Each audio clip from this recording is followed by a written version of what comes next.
Isang mapagpalang umaga, tanghali at gabi sa inyo pong lahat.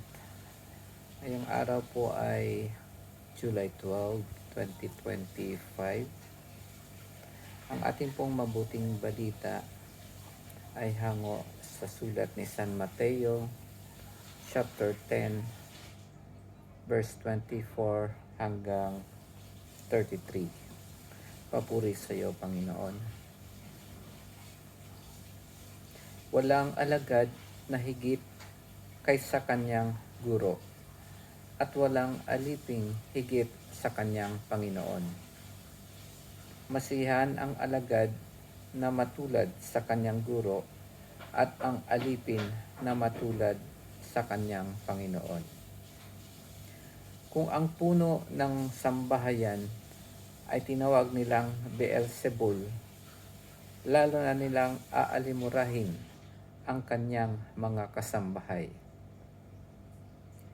Kaya huwag kayong matakot sa kanila. Walang natatago na di malalantad o nalilihim na di mabubunyag.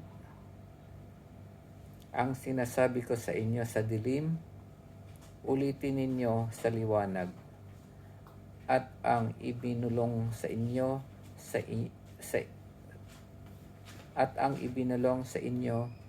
ay inyong ipagsigawan.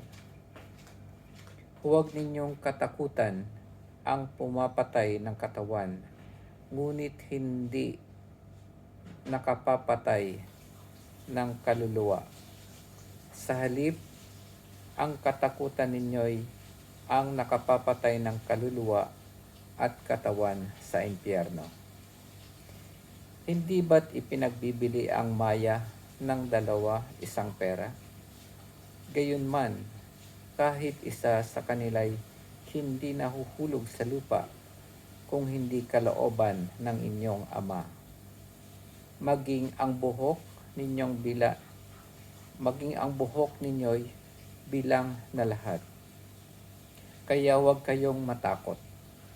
Higit kayong mahalaga kaysa libu-libong maya. Ang sinumang kumilala sa akin sa harapan ng mga tao ay kikilanlin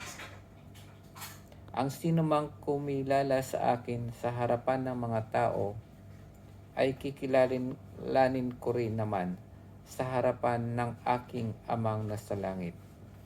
Ngunit ang magtatwa sa akin sa harapan ng mga tao ay itatatwa ko rin naman sa harapan ng aking Amang nasa langit. Ito ang mabuting balita ng ating Panginoon. Pinupuri ka namin, Panginoong Hesukristo. Dito po sa ating binasa ngayon, ang pwede natin pagkunan yung sulat doon sa Awit, chapter 118, verse 6. Ang sinasabi po dito, kung itong si Yahweh ang aking kasama at laging kapiling, walang pagkatakot sa aking darating. Yan po yung sinasabi sa Awit o Salmo 118, verse 6. Yung atin pong pagninilay sa araw na ito, tinitiyak ng ating Panginoong Jesus na tayo ay lubos na kilala at pinapahalagahan ng Ama, maging hanggang sa bilang ng mga buhok ng ating ulo. Inihikayat niya tayong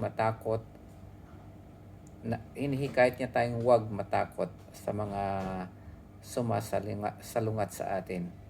Ngunit matakot tayo sa Diyos ng may paggalang at pagtitiwala.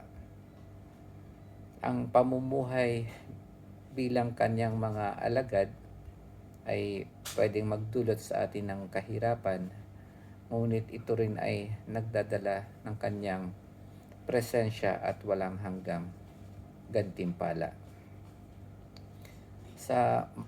Sa matapang natin na pagkakilala kay Jesus sa harap ng iba, pinagtitibay natin ang ating pagkakakilanlan at pagtitiwala sa Kanya. Manalangin po tayo. Panginoon, tulungan mo akong tumayo ng buong tapang sa aking pananampalataya, lalo na kapag natutokso akong itago ito.